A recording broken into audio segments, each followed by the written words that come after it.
Damos entonces, hermanos, gracias al Señor porque hoy tenemos la oportunidad de acercarnos a un nuevo pasaje en el libro de Apocalipsis.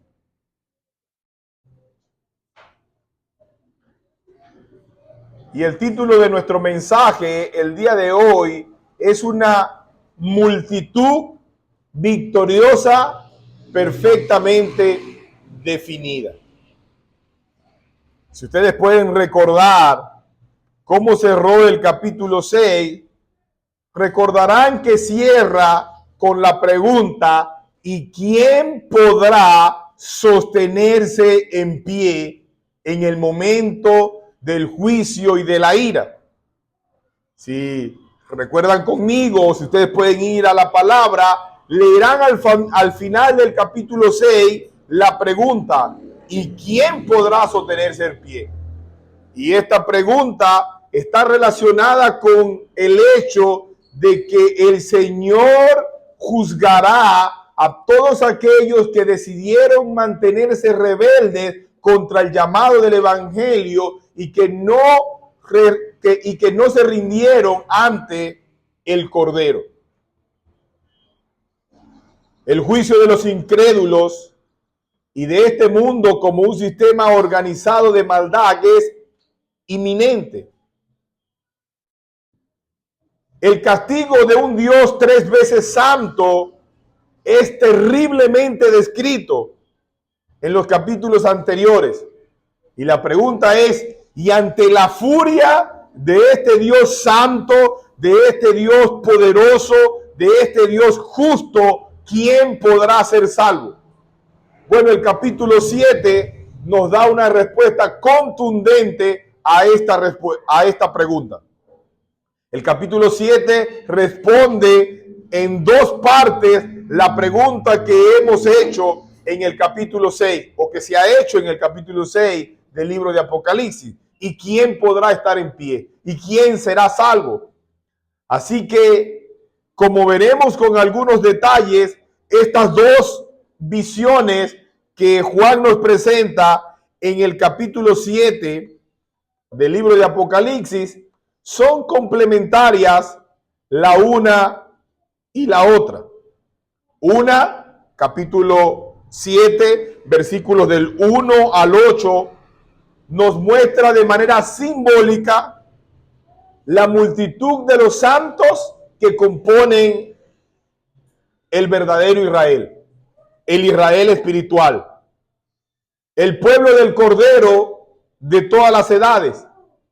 Del capítulo 1 al versículo 8 vemos a la iglesia militante, la iglesia de Cristo. Y luego, en esta segunda visión, versículos del 9 al 17, el Señor nos muestra la iglesia desde la perspectiva celestial. Ahora vemos a la iglesia triunfante, compuesta de todos aquellos que lavaron sus vestiduras con la sangre del Cordero.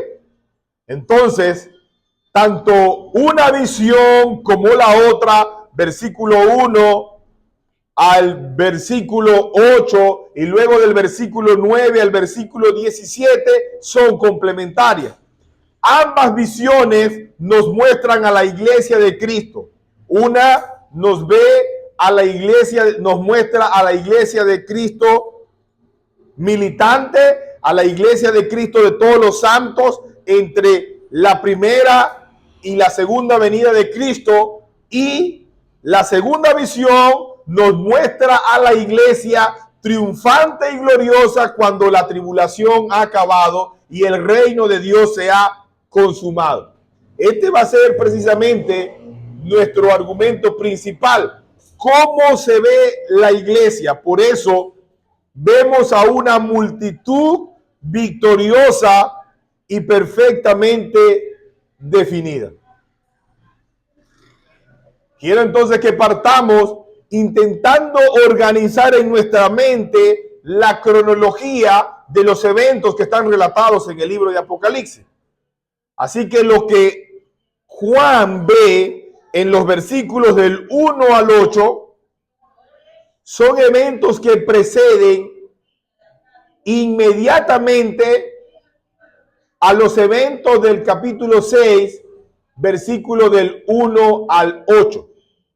Lo que vemos en el capítulo 7, del 1 al 8, son eventos que preceden inmediatamente a los versículos del capítulo 6, del 1 al 8. ¿Qué es lo que estoy diciendo? Si ustedes recuerdan, en el capítulo 6, del versículo del 1 al 8, vimos los primeros 4 sellos.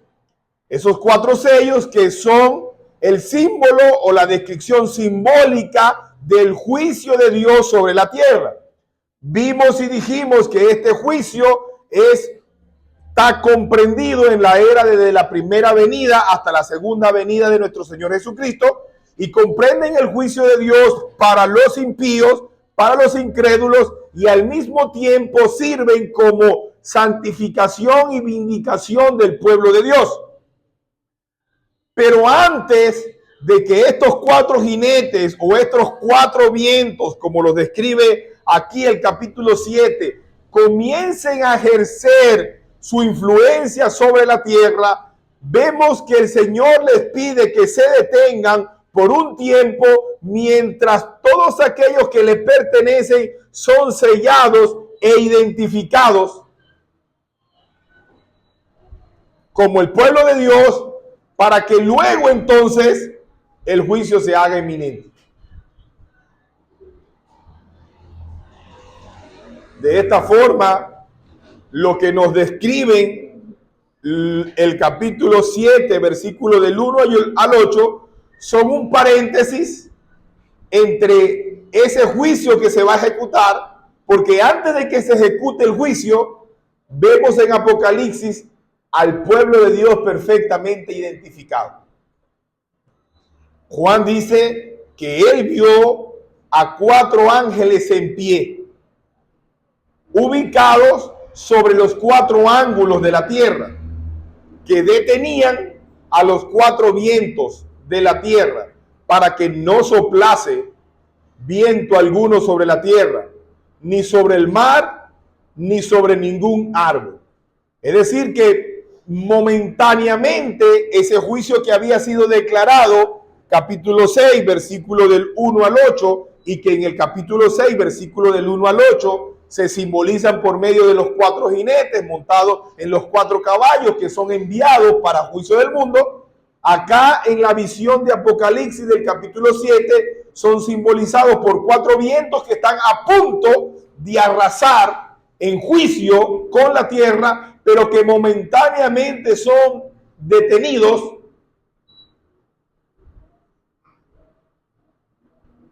y un ángel dice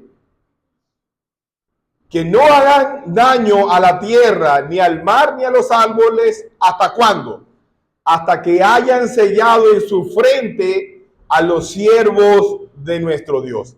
Entonces noten que ese juicio que comienza, como lo hemos visto y como lo hemos descrito en esas realidades paralelas, física y espiritual, el cordero que recibe el libro del juicio y que comienza a desatar sello por sello el libro del juicio de Dios, y donde se ve el plan soberano, también nos muestra cómo ese juicio que viene sobre la tierra no puede afectar a aquellos que le pertenecen a Dios. Y cuando digo que no puede afectar, evidentemente, hermanos, que vamos a relacionar esto con la vida espiritual y con la fe de aquellos que le pertenecen a Cristo. Porque en lo físico ya hemos visto que muchos santos morirán, muchos derramarán su sangre como testimonio del evangelio que creen y del testimonio que profesan. También hemos visto y hemos dejado claro que mientras estamos en nuestro peregrinaje hacia la ciudad celestial, tendremos que sufrir, vendrán momentos difíciles, momentos de aflicción, puede haber persecución, puede haber muerte, en algún momento nos vamos a sentir desalentados, pero tenemos que estar completamente seguros de que lo que el Señor, que la victoria que el Señor ha logrado por nosotros, se hace efectiva para aquellos que están en Cristo. Si Él venció, nosotros también venceremos. De hecho, a los que aman a Dios, dice Pablo, a los que están en Cristo, todas las cosas le ayudan a bien. Y en Él somos más que vencedores. Ese es el mensaje precisamente de Apocalipsis. Pero en esta escena, en este momento, vemos entonces cómo ese juicio que está a punto de desatarse sobre la tierra es detenido hasta que los siervos de Dios son identificados. Hasta que los siervos de Dios son identificados. Así que este ángel que representa la voluntad de Dios dice: no hagan daño ni a la tierra, ni al mar, ni a los árboles, no, hasta que hayamos sellado en su frente a los siervos de nuestro Dios. Entonces noten, por un lado están las fuerzas del mal ubicadas en los 4 ángulos de la tierra. Recuerden que esto es simbólico. Es simbólico. La tierra, nosotros sabemos que es redonda y no tiene 4 esquinas como alguno pudiera pensar. La descripción que está haciendo Juan es simbólica. Y cuando nos habla de los 4 ángulos de la tierra, norte, sur, occidente y oriente, o norte, sur, este y oeste, como lo conocemos nosotros, está hablando de la universalidad del juicio. Los 4 ángeles están por ejecutar el juicio de Dios universalmente sobre la tierra. Un juicio que comienza desde la primera venida y que se va a consumar hasta la segunda venida de Cristo. Ahí está. Pero ese juicio que va a caer y del cual aún la iglesia va a ser testigo, no va a poder afectar la vida espiritual de los que le pertenecen a Cristo, ni su fe. ¿Y esto por qué? Bueno, porque antes de que ese juicio se haga inminente, en la visión de Juan, vemos que aquellos que le pertenecen a Cristo son sellados. Son sellados en sus frentes. Hermanos, el sello en las escrituras tiene siempre un sentido triple. Es decir, cuando pensamos en el símbolo del sello o lo que significaba el sello, primero vemos que un sello era colocado para evitar la manipulación de algún documento o de algún objeto y para que algo se tratara de forzar. Así que si usted quería que algo permaneciera seguro e inviolable, usted lo sellaba. Estamos hablando de la antigüedad, como ya vimos con el rollo, que para que no fuera abierto se le colocaron 7 sellos y que solo se encontró a uno digno de abrir esos sellos, y ese fue el cordero inmolado. Pero en la antigüedad, cuando usted quería que algo permaneciera cerrado sin que se moviera, se le colocaba un sello. Por ejemplo, la tumba de Cristo fue sellada para evitar que vinieran y la abrieran desde afuera para que pudieran acceder a la tumba. Ese sello en ese momento era una representación de la autoridad del Imperio Romano, y como los romanos querían que la tumba permaneciera inviolable, entonces sellaron la puerta. No solamente que la cerraron, sino que había una descripción que evitaba que alguien desde afuera se sintiera con la autoridad para abrir la puerta sin meterse en problemas con el Imperio Romano. Entonces, el sello, en un sentido, protege contra la manipulación o contra la idea de que algo fuera violado.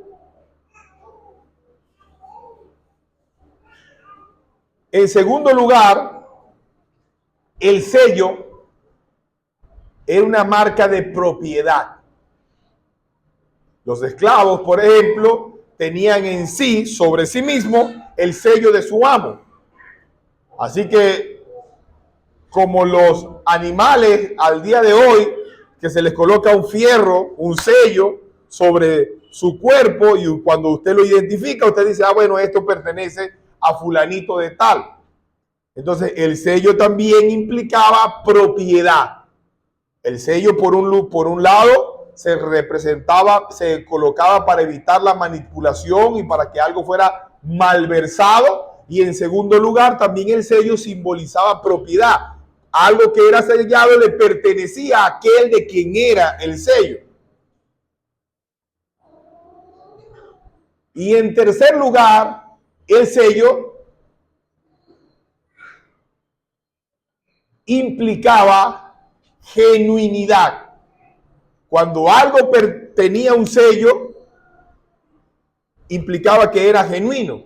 Al día de hoy, de hecho, eso se sigue usando en temas de marca y en temas de calidad. Por ejemplo, cuando algo tiene el sello Norben, bueno, sabe que se aplica en ese proceso las normas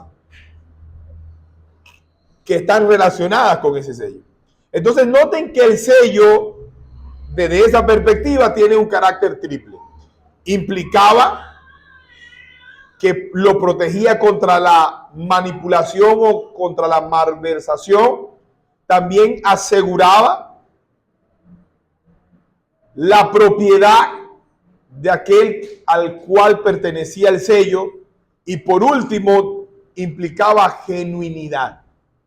Y de hecho, cuando usted lee Apocalipsis, se va a dar cuenta de que todos los seres humanos están sellados o marcados para un lado o para el otro. Están los que tienen en el sello en su frente que pertenecen a Cristo, y más adelante vamos a ver aquellos que tienen el sello que pertenecen a la bestia. Entonces, noten que en virtud de esto, o estamos con Cristo y le pertenecemos a su pueblo, o estamos fuera de su pueblo y pertenecemos a aquellos que no han sido comprados con la sangre de Cristo. Entonces, lo que vemos aquí es que hay una identificación clara de los siervos de Dios y hay precisamente un carácter distintivo. Los cristianos han sido sellados y le pertenecen a Dios. Ese carácter de haber sido sellados, como lo vemos acá en Apocalipsis, implica que no podemos ser malversados, que no podemos ser manipulados, que no podemos ser dañados. En segundo lugar, que le pertenecemos a Dios, que Él nos ha comprado con su sangre. Y en tercer lugar, que somos verídicos, somos hijos de Dios, completamente genuinos. En el Nuevo Testamento, ese sello se evidencia en nuestras vidas por la presencia del Espíritu Santo. El sello del Espíritu, las arras del Espíritu, aquellos en los cuales mora la presencia de Dios, que no son un grupo particular de la iglesia como algunos puedan pensar. No, el Espíritu Santo mora y habita en cada uno de los creyentes, en todos aquellos que les pertenecen a Cristo. Porque la Biblia dice que si el Espíritu de Dios no está en ti, entonces tú no eres de Cristo. Así que cada creyente ha sido sellado con el Espíritu Santo. Pero acá, en estos términos escatológicos, vemos a los ángeles identificando a cada uno de aquellos que le pertenecen a Dios. Pero lo interesante es que cuando Juan quiere explicar quiénes fueron los que fueron sellados, quiénes son aquellos que le pertenecen, Juan ve a 12 grupos de personas, de 12,000 personas cada uno, que suman 144,000.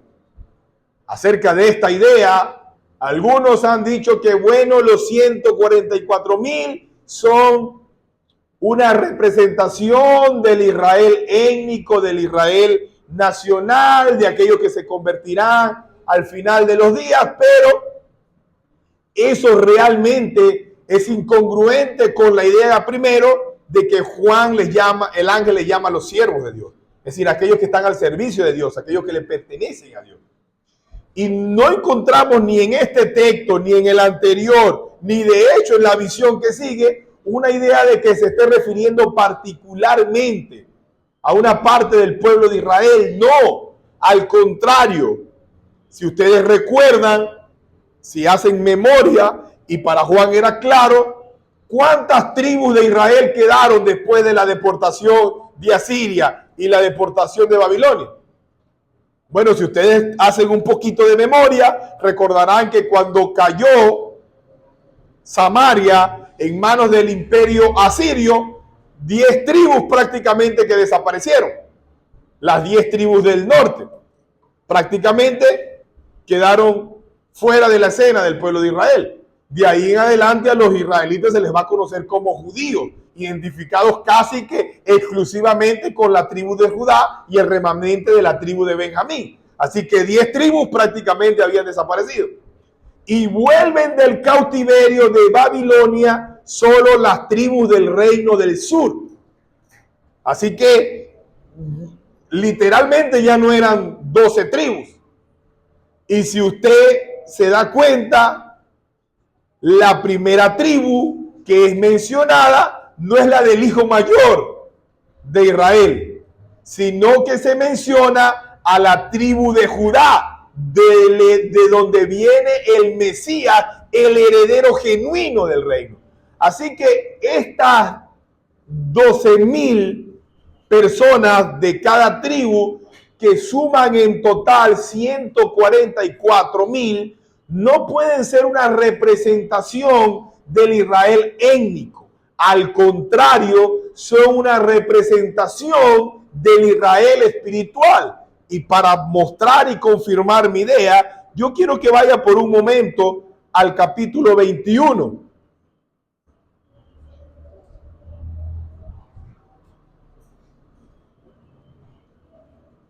Del libro de Apocalipsis.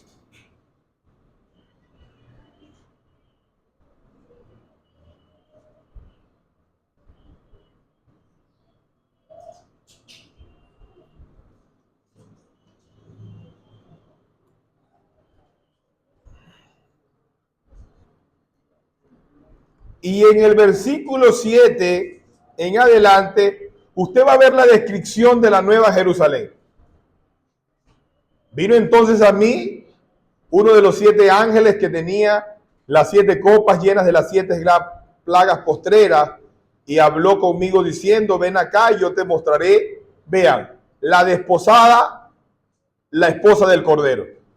Y me llevó en el espíritu a un monte grande y alto, y me mostró la gran ciudad, la santa Jerusalén, que descendía del cielo de Dios, teniendo la gloria de Dios, y el fulgor era semejante al de una piedra preciosísima, como piedra de jaspe, diáfana como el cristal. Y tenía un muro grande y alto, con 12 puertas, y en las puertas 12 ángeles, y nombres inscritos, que son los de las 12 tribus de los hijos de Israel. Entonces vean que el número 12 aparece en la Nueva Jerusalén relacionada con las 12 tribus de Israel, no representando al Israel étnico, sino a la totalidad de los santos que habitarían en la Nueva Jerusalén. Y al oriente 3 puertas, y al norte 3 puertas, y al sur 3 puertas, y al occidente 3 puertas. Y el muro de la ciudad tenía 12 cimientos, y sobre ello los 12 nombres de los 12 apóstoles del Cordero. El que hablaba conmigo tenía una caña de medir de oro para medir la ciudad, sus puertas y su muro. Y la ciudad se hallaba establecida en cuadro, y su longitud es igual a su anchura. Y él midió la ciudad con la caña, 12,000 estadios la longitud La altura y la anchura de ellas son iguales. Y midió el muro 144 codos de medida de hombre, la cual es de ángel. Entonces, si usted ve acá, el número 12 es particularmente característico de, por un lado, las 12 tribus de Israel, la antigua dispensación. Por otro lado, los 12 apóstoles. El ministerio de la iglesia luego de la venida de Cristo. Si usted multiplica 12 por 12 le va a dar 144, que es precisamente lo que está describiendo acá. Entonces, cuando entendemos un poco y sin ser muy detallistas en la numerología del libro de Apocalipsis, el número 12 se desprende de la multiplicación de 3 por 4. ¿Sí? Cuando pensamos en 3, estamos viendo la manifestación de la deidad, la Trinidad, Dios Padre, Dios Hijo y Dios Espíritu Santo. Y cuando pensamos en el número 4, como ya lo habíamos mencionado anteriormente, los 4 seres vivientes, estamos hablando de la creación entera. Así que cuando pensamos en el número 12, estamos pensando en aquellos que pertenecen a la creación, que han sido sellados por Dios Padre, Hijo y Espíritu Santo. Y que cuando vemos el número 144 multiplicado por 1000 para que dé 144,000, precisamente lo que estamos viendo es una afirmación contundente de la totalidad de los santos que pertenecen a la iglesia. Evidentemente que este número es simbólico, es decir, nos está hablando de la plenitud de la iglesia. No es que está diciendo que exactamente los salvos van a ser 144,000. Como estamos viendo un simbolismo, estamos viendo un simbolismo de plenitud de todos aquellos que le pertenecen a Cristo.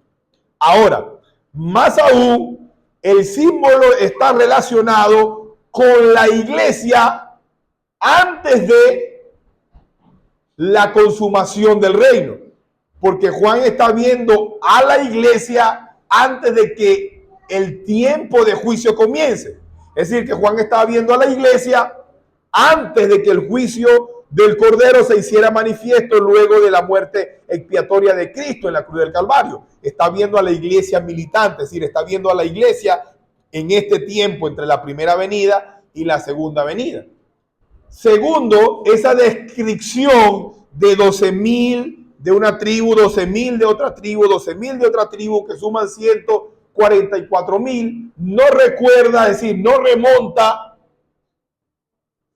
al censo, a los censos realizados en el Antiguo Testamento, que normalmente tenían una relación con la guerra que iba a emprender el pueblo de Israel. Así que esta descripción de censo, 12,000, 12,000 y 12,000, lo que nos muestra es la totalidad de la iglesia en el tiempo entre la primera venida y la segunda venida de Cristo, que se encuentra luchando para establecer el reino de Dios en la tierra. Los censos en el Antiguo Testamento normalmente tenían la intención de contar al pueblo que iba a la batalla. Entonces, lo que tenemos acá es una descripción de la iglesia total que está militando, que está batallando. ¿Y cómo es que la iglesia va a ganar la batalla? ¿Y cómo es que la iglesia va a salir triunfante? Bueno, permaneciendo firme en la fe del Cordero, dando su vida si es necesario hasta el final para encontrarse gloriosamente con Cristo. Esa es la idea. Lo que ve Juan entonces acá, versículo 1 al 8 del capítulo 7, es precisamente la iglesia militante, la iglesia batallando en su totalidad. Este número entonces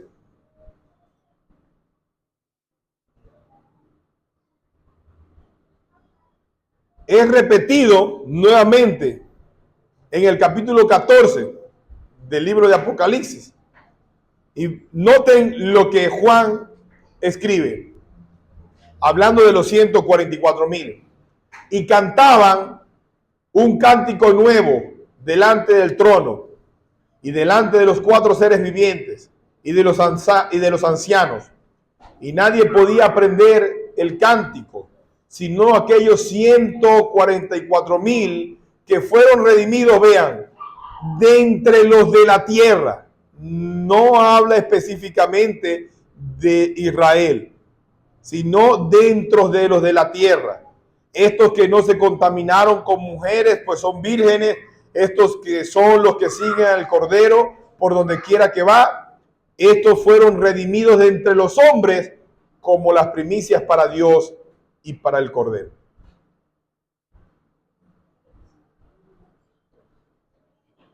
Hermanos,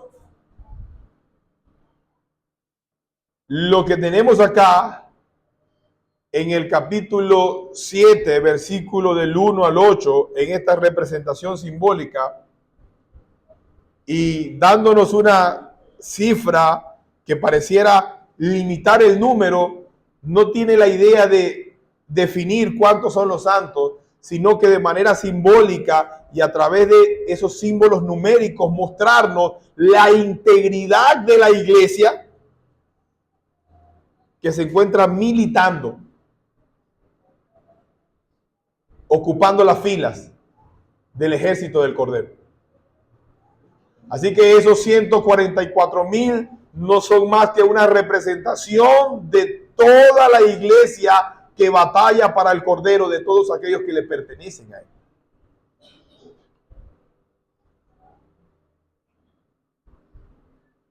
Luego de esto, luego de esta visión, entonces luego de ver a la iglesia militante, Juan tiene una segunda visión que está relacionada con esto. Y en esa segunda visión, Juan ve a la iglesia ya no como militando y batallando, sino que ahora la ve triunfante. Esa iglesia que Juan había visto compuesta por un número específico, ahora es descrita como una gran multitud, la cual nadie podía contar. Evidentemente que no estamos hablando de un número indefinido, porque los creyentes y los salvos y por los cuales Cristo murió son un número definido. Pero en la descripción de Juan ahora fue una multitud que desde la perspectiva humana no puede ser contada. De todas naciones y tribus y pueblos y lenguas, que estaban delante del trono y en la presencia del Cordero, vestidos de ropas blancas y con palmas en su mano, y clamaban a gran voz diciendo: la salvación pertenece a nuestro Dios que está sentado en el trono y al Cordero.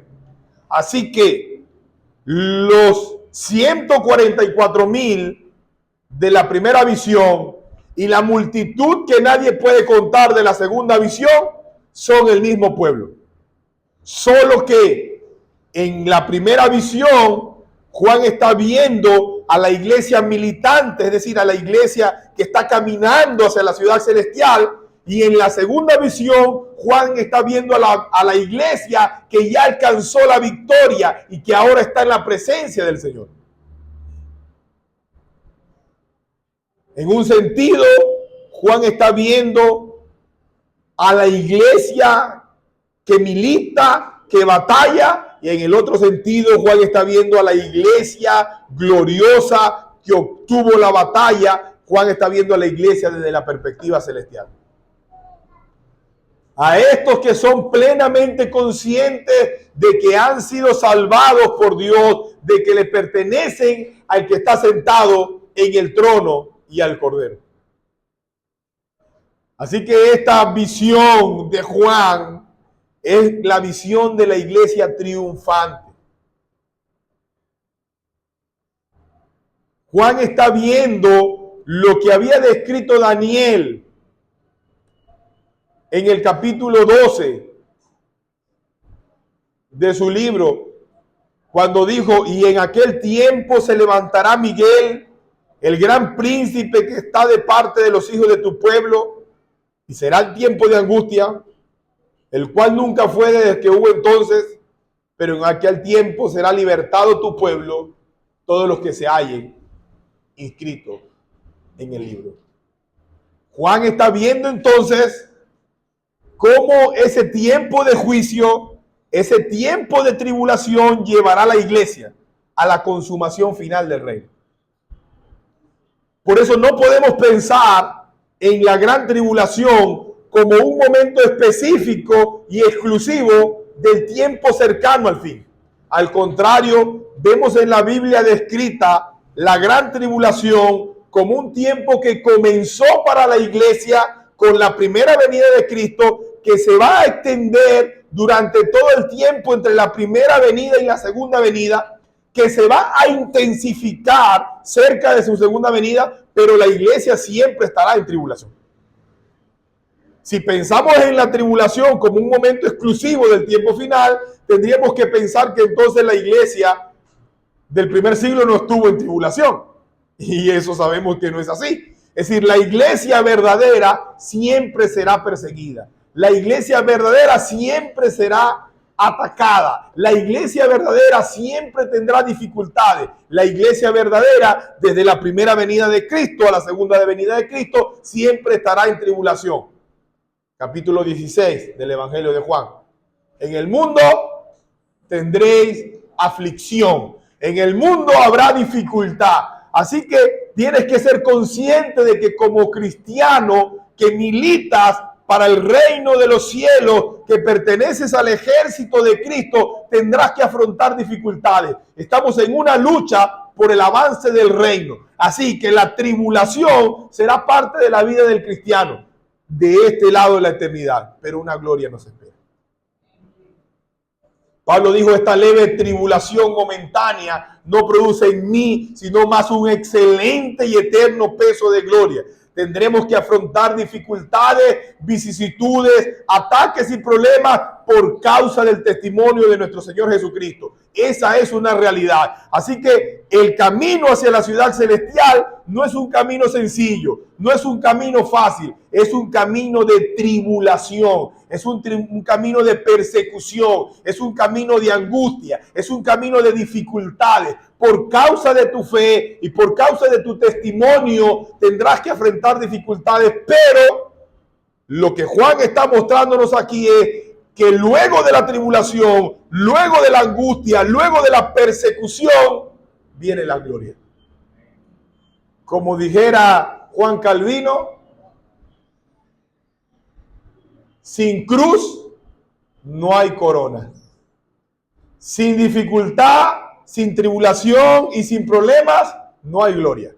El camino a la gloria celestial está marcado por las dificultades y por las vicisitudes por causa de nuestro testimonio como cristianos. Pero debemos estar plenamente convencidos, seguros, es el mensaje de Apocalipsis, que a pesar de la tribulación y de la angustia, un día nos encontraremos en la presencia del Cordero.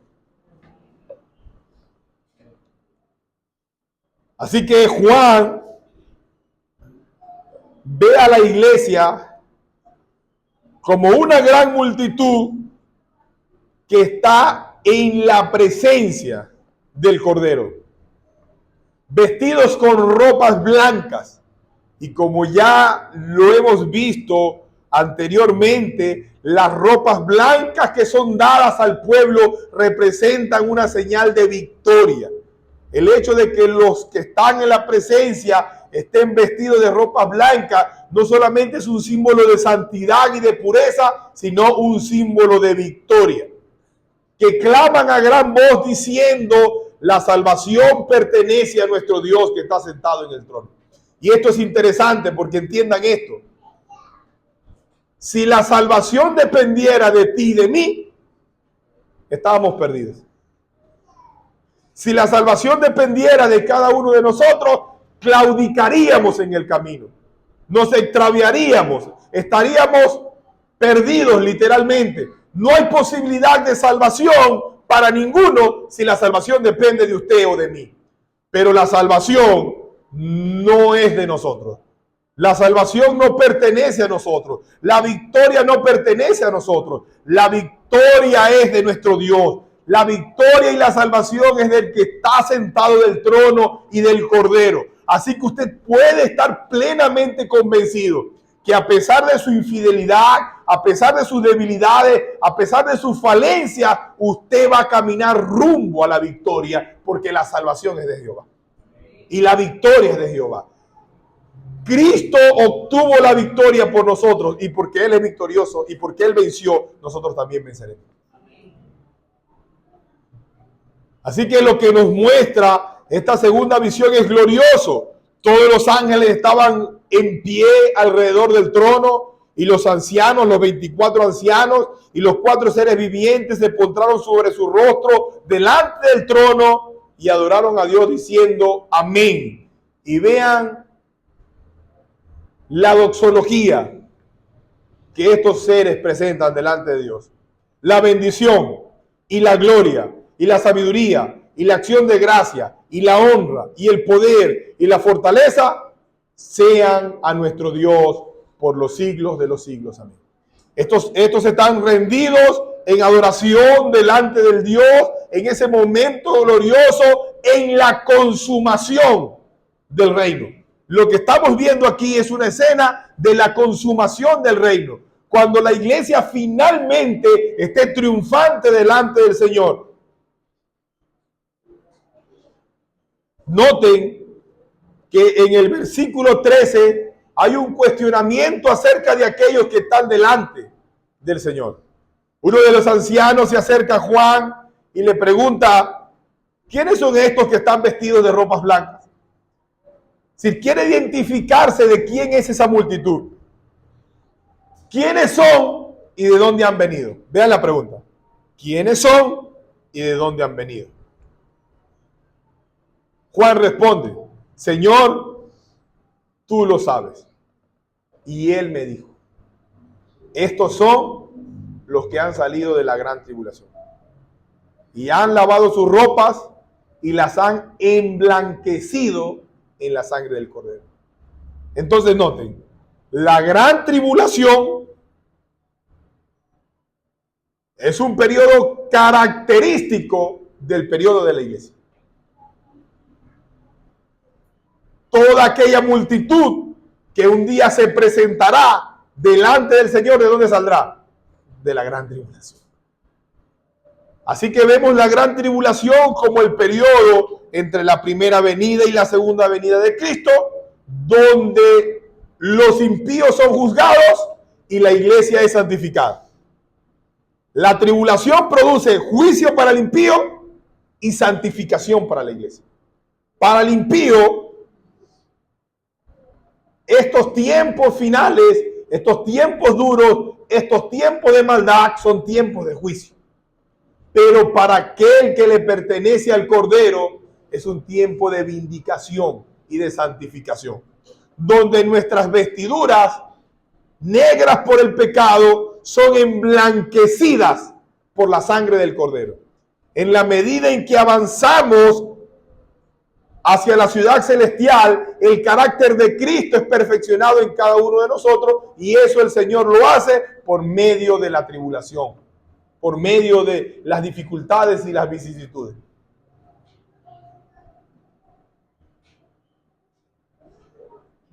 Por esto están delante del trono. Es decir, porque han vencido, están delante del trono. Porque el Cordero les ha dado la victoria, están delante del trono. Y le sirven día y noche en su templo. Y el que está sentado sobre el trono, refiriéndose al Padre, extenderá su tabernáculo sobre ellos.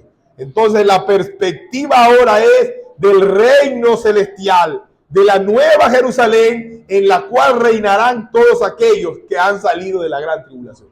Noten que acá hay una connotación de lo que vivimos y de lo que ahora viviremos en él. Del tiempo de dificultad y del tiempo de gloria. Porque la iglesia tendrá que vivir dificultad. Eso es completamente verídico. Pero así como es verídico que habrá tribulación, también es verídico que habrá gloria. Ese es el mensaje de Juan. La tribulación no es más que un antecedente a la gloria venidera que se manifestará en la iglesia y en aquellos que le pertenecen al Cordero. Y es descrita de manera gloriosa, versículos 16 y 17. Es decir, lo que vemos allí es precisamente la descripción del estado final de la iglesia. Ya no habrá hambre, ni sed, y el sol no caerá más sobre ellos, ni calor alguno. Noten que esa descripción precisamente es una descripción de la victoria de la iglesia en función de lo que pueden ser las necesidades. Los tiempos de aflicción, los tiempos de lucha y los tiempos de tribulación habrán acabado. Habrán acabado. Cuando la iglesia esté en la presencia del Cordero, la tribulación habrá quedado atrás. El apóstol Juan lo estaba describiendo en palabras de Isaías. Isaías capítulo 25, versículo 8 dice: destruirá la muerte para siempre. Y él enjuagará Jehová, el Señor, toda lágrima de todos los rostros, y quitará la afrenta de su pueblo de toda la tierra, porque Jehová lo ha dicho. Hermanos, el consuelo eterno de los santos contrasta con el terror del castigo de los impíos. Para la iglesia habrá gloria, pero para aquellos que están sin Cristo habrá castigo eterno. Entiendan que la gloria de la iglesia implica el castigo de los que están sin Cristo. Acá se presenta la gloria como una recompensa por haber soportado la tribulación. ¿Y quiénes soportan la tribulación? Aquellos que han sido sellados, aquellos que le pertenecen a Cristo, aquellos por los cuales Cristo murió y derramó su sangre en la cruz del Calvario. Así que el mensaje es claro y contundente. El Cordero está en medio del trono y él pastoreará a aquellos por los cuales él murió en la cruz del Calvario. Y los guiará a fuentes de agua viva, y Dios enjuagará toda lágrima en los ojos de ellos. Así que tan real es la tribulación y la angustia que la iglesia tendrá que vivir. Será real en todos los tiempos de la iglesia. Mientras más cerca del fin estemos, más dura será la tribulación, más dura será la batalla. El mundo forzará a los cristianos a renunciar a sus valores, a renunciar a sus convicciones. Tu fe siempre será puesta a prueba en medio de las dificultades. Esos tiempos de aflicción siempre te llevarán a negar a Cristo, a renunciar a tu fe. Cuando ustedes leen las historias de los cristianos en los primeros siglos, encontrarán cosas como esta. Solo niega a Cristo y salvarás tu vida. Los cristianos, antes de ser lanzados a los leones o antes de ser lanzados a pailas de fuego de aceite ardiendo o antes de ser quemados en la hoguera, eran confrontados con esta simple idea: niega a Cristo y te salvarás. Entonces los cristianos tenían que escoger entre sufrir una muerte dolorosa y horrenda y negar su fe. Y puede que ustedes en el día de hoy piensen, bueno, nosotros no estamos viviendo esas mismas cosas. El ataque sigue siendo el mismo. El mundo te va a forzar y te quiere forzar a negar tu fe, a abandonar a Cristo, a renunciar a Él, por todos los caminos posibles. Desde todos los ángulos posibles, el mundo y el enemigo de nuestras almas nos va a atacar. Pero la iglesia permanecerá firme. Las puertas del Hades no van a prevalecer. La iglesia va a obtener la victoria. Quiten de su mente la imagen de un mundo que nos ataca mientras nosotros resistimos. Esa no es la imagen del reino. La imagen del reino es la iglesia militante, tomando territorio tras territorio del enemigo, y aunque el enemigo cerrará sus puertas para que no tomemos su ciudad, al final la tomaremos y seremos victoriosos. La iglesia no está resistiendo, la iglesia está avanzando, la iglesia está extendiendo el reino, la iglesia va de victoria en victoria. Esa es la imagen. Y evidentemente que mientras luchamos la batalla, mientras peleamos la batalla, mientras avanzamos y el Señor nos da la victoria, evidentemente que tenemos que sufrir. Tenemos que pelear la batalla. Pero no te preocupes. Vamos a salir victoriosos. Un día estaremos en el reino de los cielos. Un día estaremos en la presencia de Él. Y entonces todo habrá acabado. No habrá hambre, no habrá sed, no habrá llanto. Todo será gloria en la presencia de nuestro Señor, de nuestro gran pastor, que nos llevará junto a aguas de reposo. Y con Él reinaremos eternamente. Amén.